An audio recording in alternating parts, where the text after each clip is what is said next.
within an hour. So it's not a long process. So I'm gonna add one more, and then I'm gonna show you, we're just gonna roll this up. And the reason I have a towel below is it just gives you something to work with. Okay. Oh, great, I never would have thought of it. Yeah. So we're gonna, oops, I'm gonna move this just because we want a little goo to make our stickiness. So it's gonna hold it all together. And then you just roll it up. And you can take your towel, and that can be kind of your guide. Oh. And when you get to the other side, you can actually wrap this underneath like this, and that will give it a hold. So if this was going to be served later, you could just put this in the fridge and let it set for a little bit, and it will set it up a little bit because it makes everything kind of hold. So we're going to shift from this and finish our jam up, and then we're going to come back and eat this. Excellent. How about that? Perfect. Okay. So we're going to shift over here. Now, what you need to do with this is you need this to come to a full boil, and we're going to bring it back to a full boil here very quickly. And it smells incredible. It does. It really does. The aroma vision. And all you do is this comes to a rolling boil, and people say, well, what's a rolling boil? Rolling boil means it's continuous. You can't have it just starting to bubble. You want it to be rolling. And we actually brought this to a roll. And then what you're going to use is pectin. And there's two different kinds. There's a dry and a liquid. This is a liquid. So it's a little bit easy to incorporate. Gotcha. The powder's a little bit more complicated. It's not hard to use, but it's a little more complicated. And as soon as this hits, you have 1 minute. You want it to boil 1 minute. So we're going to bring this to a boil. Okay. Now, in my own kitchen, and I do want to stress this point a little bit.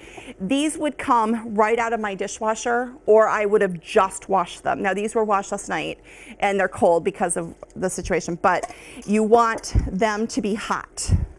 And okay. Why do you want them hot? That's what you're making sure they're sanitized. That's Gotcha. the sanitation part of it, Gotcha. because you don't want any kind of bacteria. Right.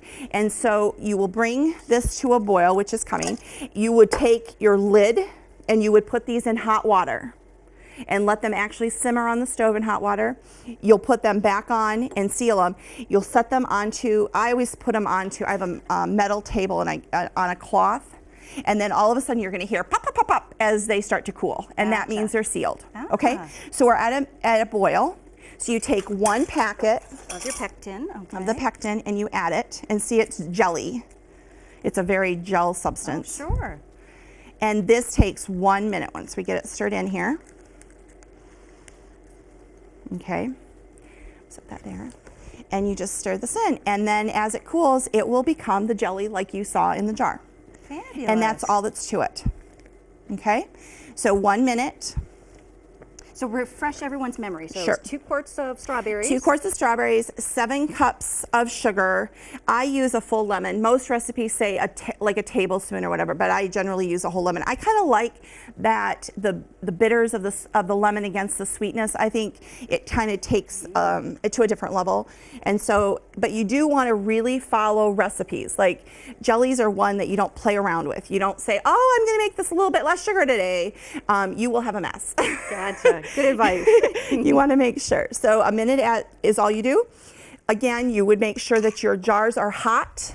And like I said, I take them right out of the dishwasher. They're still steaming. It hasn't dried them at all.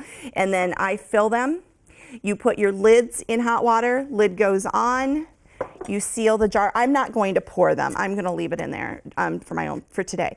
But you would pour them, and then you would have your beautiful jelly. And they take about an hour, hour and a half to cool. And it's fun to listen because you hear the first one and then get the kids around.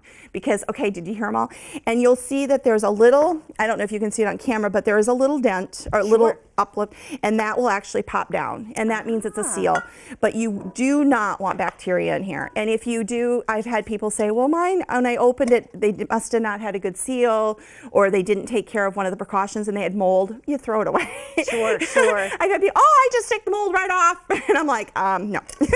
There is a lot of sugar. The sugar is your preservative in your jams.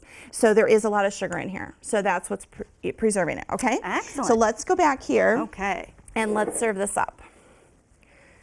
This is what it looks like.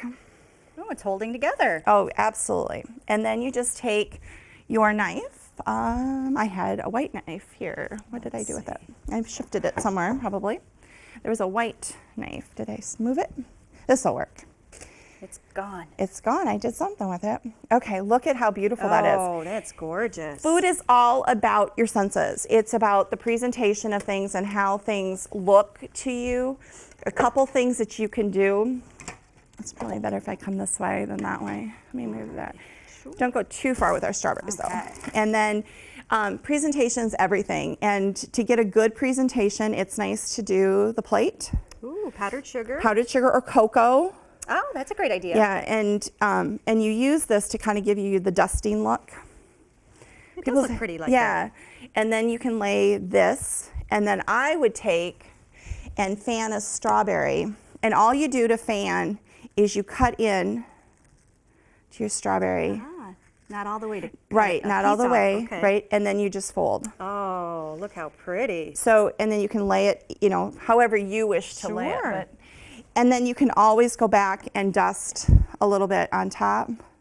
But isn't that a light, lovely dessert Oh, for this season? absolutely. That's perfect. For any, for a birthday or whatever, Ancient Food has less sugar than other cakes do, and you're using your fresh preserves that you made from the market. Fabulous. So you want to taste it? Oh, absolutely. All right. I can't wait. See what you think. All right. Let's get a little bit. Here we go. Do you make Ancient Food? Have you ever made Ancient Food? No, I haven't. My mother taught my son when he was Excuse like the 12 fingers. years old or something like that to make the homemade Ancient Food, and he does a beautiful Ancient Food. Isn't that great? That is delicious. And simple. So airy. So make sure that everybody comes out and joins us at the farmers markets in Canton off Ridge Road. And all summer long, we will be there doing having all kinds of things. I know Tina has wonderful things planned all summer. We're going to do some cooking shows, and she's got music planned and all kinds of events, along with all the vendors from everything like us, Busy Lizzie Bakery with no flour, to the eggs and the buffalo and all kinds of fresh, wonderful produce, including the strawberries that will come right away in June. So get out and join us. Oh, this is delicious. And if folks want to learn more about your company and your products? Yep, they go to busylizzybakery.com. And it has our phone number. You will actually get me or my husband. It is our company, and our goal is to make the world a little more aware that they don't need flour to enjoy bakery items. And if they are going to use flour, at least don't use bleach, please. Well, you are just a wealth of information, and this is delicious. Thank you. Thank you so much. Thank you so much for joining us, and we will see you next time in Cookin' in the Canton Kitchen.